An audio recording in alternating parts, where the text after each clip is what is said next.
Hey everybody, welcome back to the channel. Today we're going to talk about the 2026 Jeep Cherokee KM. Now, if you've been following Mopar Insiders or this channel, I did a video on it recently. These are spy images that I shot last month and posted them on Mopar Insiders. So these were taken out near the Chrysler Tech Center. This was just happened to be, I just happened to be in the right spot at the right time. And this was a Jeep Cherokee that for the first time was driving around without the heavy-duty black vinyl camouflage over the front and the rear, and we actually got our first look at more of a traditional Jeep styling that was coming to this vehicle, where everybody kind of thought that this might be just a more boxier Wagoneer S. So if we actually look at some of the photos that I shot, you can see the traditional 7-slot grille, because unlike the Wagoneer S, this isn't going to be an electric vehicle. This is going to be instead a hybrid vehicle. Now, this will be Jeep's first hybrid vehicle, and when I say that, a lot of people go, well, Jeep already has hybrids. They have the plug-in, Grand Cherokee and the plug-in Wrangler. However, those are plug-ins. This is strictly a hybrid vehicle. You won't be able to plug this vehicle in. You'll fill it full of gas, and basically it has a 3-speed automatic transmission that's a hybrid transmission. It will also use regenerative braking to help charge a very small battery pack on board, and it will allow the vehicle to basically run around at low speeds with just electric power. Now, we don't know this specifics about what speeds it will be able to run up to and stuff, but I can tell you, back in 2009, my mom had a Mercury Mariner hybrid, and that was just strictly front-wheel drive, but you could drive that up to 40 miles an hour and just on actual electric power, which was kind of cool. But this, with technology being advanced and stuff, we should be able to see this thing maybe even drive at highway speeds with just electric power, depending on how charged the battery is. But again, you won't be able to charge this thing. It'll just be a normal hybrid vehicle. It comes at a crucial time for Jeep, because we've seen, last month was kind of weird because we've seen more EVs sold than ever before in the US. March was a huge selling month for EVs. And then, we're also seeing pushback against EVs. So I don't really know how the market's kind of dealing with the transition, because we keep hearing that people don't want EVs, but yet the sales are showing that EVs are at an all-time high. So it's going to be very weird, but the thing that we do know is that more people look towards cheaper alternatives than EVs, and that is hybrids. More people want hybrids than they do EVs, just for the fact that they're cheaper. So, being the first Jeep hybrid vehicle is going to be very crucial. Another thing about this vehicle is this is a return to the D segment. Okay, now we have the Wagoneer S that basically put Jeep back into the D segment after them discontinuing the 2023 Jeep Cherokee KL. However, that's basically a premium vehicle. This vehicle will be cheaper than the Wagoneer S and will be more of a mainstream vehicle. So instead of being a luxury vehicle, this will be basically an SUV kind of for everybody. And it's in the most competitive SUV segment in North America. So the D segment is a huge market. Every manufacturer has key roles in it, and it just kind of didn't make any sense when Jeep canceled the Cherokee, that they didn't have a replacement lined up for it, and we've had to wait this long. But Jeep is coming fully stocked with D segment SUVs this year. We're going to see obviously we've seen the Wagoneer S. We're going to see the new Recon, which is an adventure style, off-roader, and then we're going to see this one. But this one's kind of unique because the fact that where the Wagoneer S and the Recon are global vehicles, this one isn't. This one's going to be just for North America. So we're going to see it in Canada and the US. I don't even think Mexico's getting it, even though it's supposed to be built down there. So it's going to be very interesting to see how everything kind of plays out. But this is going to be a big vehicle for Jeep. So while my images kind of showed some, important details and showed that the styling is going to be quite different than the Wagoneer S, they weren't the greatest photos. However, today, if you follow Mopar Insiders, you'll see that I posted this. These are new images of a different trim. This is a Latitude model, and this was basically shot down in Dearborn. My buddy Glenn Polino, who's another spy photographer, happened to catch this out actually when he was down looking for Fords. It was kind of funny. But these images that Glenn shot are just amazing. He ended up driving alongside of it and getting some really, really good images. And not only do we get to see the grille better, but we also get to see the fog lights. We do get to see that it has basic like plastic cladding because this is basically a, I would say it's not a entry level trim because the Latitude isn't. There should be a sport model, but the Latitude's a step up, and this is by far the most popular model. Like if you look at like how the Compass, is, and the Cherokee and stuff, or the old Cherokee, the Latitude is always the most popular package. So this is going to be a very important vehicle for this whole like nameplate for going into 2026.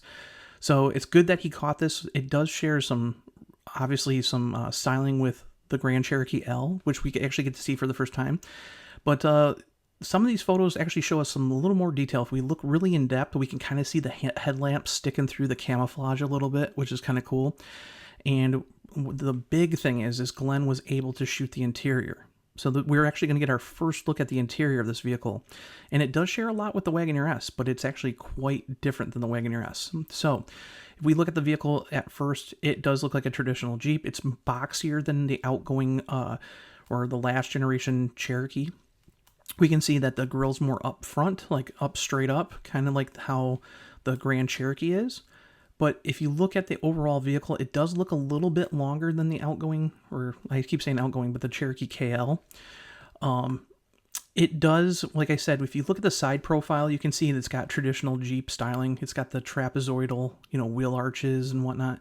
But one thing compared to the Wagoneer S, it does not have that funky spoiler on the back. Instead, it gets rid of that design and actually gives you more cargo capacity in the back. Now, a lot of people thought there was going to be a third row. It doesn't appear to be a third row vehicle. However, if we look at the side of the vehicle, you can kind of see where the doors now kind of end. You can see it right here where the doors are kind of like the door openings are. And then you can kind of see that back window now that with the less camouflage on it, you can kind of see that it kind of silhouettes just like the Grand Cherokee L. So this vehicle now shares a lot of styling elements with the Grand Cherokee L, which is not a bad thing because a lot of people love that vehicle. And again, instead of having that massive spoiler out the back, we have more cargo room. And you can see it does have a small spoiler off the back of the vehicle as well. We can kind of see that there is a very slightly down, kind of down flank slope over the roof, where it's kind of compared to the old style Jeeps that were just boxes. This is a lot more aerodynamic, but it isn't the most aerodynamic Jeep by any means. It's still trying to keep that more boxy appearance, which we're seeing in other Jeep vehicles, like the new Recon and the new Compass coming out. So Jeep is trying to go back to that more squared off kind of look, other than the jelly bean shape that we've seen in more modern SUVs. But you can kind of see through the camouflage with the light hitting it here, you can kind of see that there's a body line that goes all the way through the doors and underneath this rear window. So the camouflage does a really good job kind of like, blocking some of the stuff from the cameras, but you can kind of tell there's a lot of detail. This thing's going to be very sporty looking compared to, the 2019 to 2023 models. So again, the weird thing is this wheel design. This is like a 5-spoke wheel, and it has this center that's attached. Kind of looks like a spider's web. I don't know if I like them or not. I'm kind of mixed about it. While it could mean like, hey, it could be a better wheel for aero or whatever, I don't think it looks that great. But these are 20-inch wheels. They're riding on Nexen rubber. Well, we can tell that from the spy images as well. Here's where the good stuff gets. We get to see the actual interior shots. Now, while it does look a lot like the Wagoneer S, it is quite different. So it has the vents up above the infotainment system. It still has that 12.3-inch infotainment system that the Wagoneer S has with Uconnect 5. However, instead of having the haptic buttons right below it, they're gone. And the haptic buttons are now with a piano black finish down low, where the climate control screen would be on the Wagoneer S. If we look at the, obviously it's got a 12.3-inch digital gauge cluster. The vents are very similar, but they're different. They're a little bit bigger. It doesn't have a passenger screen in this model, so it kind of makes us lead to there probably will be a passenger screen on the upper scale models, but since this is a Latitude model, we don't expect it to have one. We can see that behind this cup here, the driver had an Arby's cup here, but behind it, we see that it has the same rotary shifter that the Wagoneer S has. However, the center console, it has these kind of like grippy lines in it, so it kind of gives it a little different detail. And then down below, of course, we see the haptic buttons are there, but they're with a piano black finish down low. So, it's very similar to the Wagoneer S, but it's quite different. So, it's their first look at the vehicle. Again, it doesn't look bad. It actually looks kind of like it's mimicking the Grand Cherokee a little bit without the buttons up where the climate controls are above the stereo. But 12.3-inch screen, again, it's got haptic buttons on the side, just like the Wagoneer S. And I'm really upset that Jeep is going to all this haptic button stuff. So is Dodge.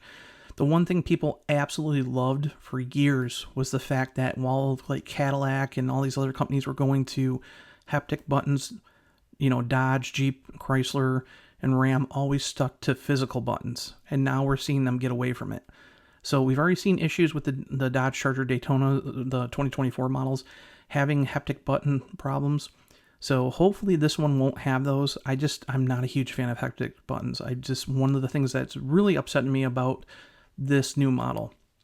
But other than that, I do like the styling. Again, the dash is pretty much covered up, so we can't see a whole lot of detail, but these pictures do give us quite a bit of detail going into them.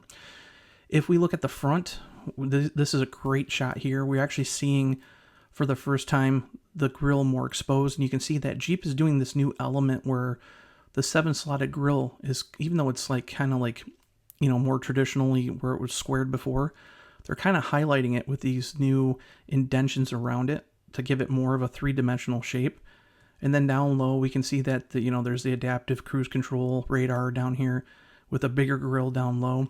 The fog lights, again, this is plastic cladding because this is a Latitude model. It's going to have a cheaper front end. And then we can kind of see down low too. This thing is more of a street Jeep because obviously it's got this really low aerodynamic front bumper on it. So they're going to go for as much mileage as they can on these ones. Now, the interesting thing is what we're hearing from our sources is that when this vehicle launches, there will be a sport model, a Latitude like this one, and a limited. There won't be a Trackhawk, but a Trailhawk model at launch. What they're telling us is that what our sources are telling us is that a Trackhawk model, or I keep saying Trackhawk, Trailhawk model, the off-road version, the Trailhawk will be available sometime in 2027. So they're going to launch these, what I call street Jeeps first, and then we'll see an off-road model. So that's the thing. If you're expecting, this off-road model right off the bat, we haven't heard anything about it. Again, our sources are saying they're going to launch these more street models first, but there will be an off-road, Trailhawk model eventually coming. We'll just have to wait a little bit, maybe half a year, or if not a whole model year. So, but anyways, again, you can kind of see just how aerodynamic this thing is. Even though it looks square, the grille kind of mats right up to the hood, and it's on a down, it's kind of slanted, kind of gives a squared off appearance. But however, if you look at the outside of the vehicle, you can see just how rounded it is for aerodynamics. So aerodynamics is still going to play a huge factor in the new Cherokee, even though it's a hybrid. And again, there's just a lot of detail in these new spy images that we're seeing. Again, that grille, you can kind of see how well the tooling is and stuff around it. They're putting a lot of detail into the new 7-slot grills. So a lot different. And then in this photo here, if you look close enough, if you look really close, now, while they have the camouflage tape over the vehicle, they put dot matrix camouflage tape over the headlamps. So if we zoom in, you can kind of see that there's daytime running lights, the DRLs that are in there. And these look like they're halogen lights. We can't tell. They look halogen, but they're probably LEDs because everybody's going LED now for headlamps. But they have like a yellow tint to them. So we're kind of wondering hey, maybe they're going to go cheap on this, but obviously the Compass got LEDs. I expect this one does too. Maybe it's just a dot matrix kind of camouflage playing a trick on us, and maybe the sunlight, who knows. But we can see that the headlamps are very narrow and very, if you look from top to bottom, they're very squinty, kind of like the original Jeep Cherokee from 2013, how the upper lights looked very aggressive. And now the one thing is we're not going to have the headlamps down low. Like the 2014 to 2018 models. Instead, they're going to be just like the 2019 to 2023 models up high. So kind of, it's kind of following the same path. I think it's going to be very much evolution, like, wise for styling. It's not going to be radical as everybody thought. Everybody thought it was going to be like the Wagoneer S. It's not. It's going to be more evolutionary. And then it's going to kind of look like a mix between the old Cherokee and probably the Grand Cherokee L. So anyways, from the back, we can kind of see that, the back's more upright. The back bumper sits really low. And you can see that exhaust pipe sticking right out the back for sure, showing you that it does have internal combustion on board. Independent rear suspension, of course. And then the back bumpers are that massive black plastic cladding as well. If we look at the tail lamps, we can kind of see them on because of the brake lights here. They are totally different than the Wagoneer S. Everybody thought, hey, it's going to have kind of a similar hatch design. This thing looks like it's going to have a totally different hatch. And the tail lamps are a lot wider. They go all the way across, and they also are a lot bigger from the sides, from the height wise. So while the Wagoneer S has that sleek look that looks very aerodynamic and stealth, this looks more like a traditional Jeep. So it'll be very interesting to see once this camouflage starts coming off these tail lamps, just how much it will look like the outgoing Cherokee. So, and then we can see that above the license plate, there's going to be a big piece of like a squared off piece where it will probably say Jeep on the back. So again, I think this vehicle is going to be more evolution than revolutionary. I think this is going to kind of follow in the path of what the KL kind of looked like and kind of move towards the Grand Cherokee L, kind of morphing both designs into one. So it'll be very interesting to see. I think we're going to see it very soon as more camouflage starts to come off. Jeep hasn't yet to announce an official date of when they're going to reveal this vehicle. But again, it's going to be for the North American market, so we think that it's going to probably be sometime late this summer. So if you have any questions about this vehicle, leave them down below. Tell me what you think about it. Are you happy that Jeep has gone hybrid instead of like basically EV? And, what's your favorite things about this? What would you like to ultimately see on the new D-segment mid-size Jeep Cherokee coming out later this year? Leave your comments below, and I'll see you in the next video. Bye.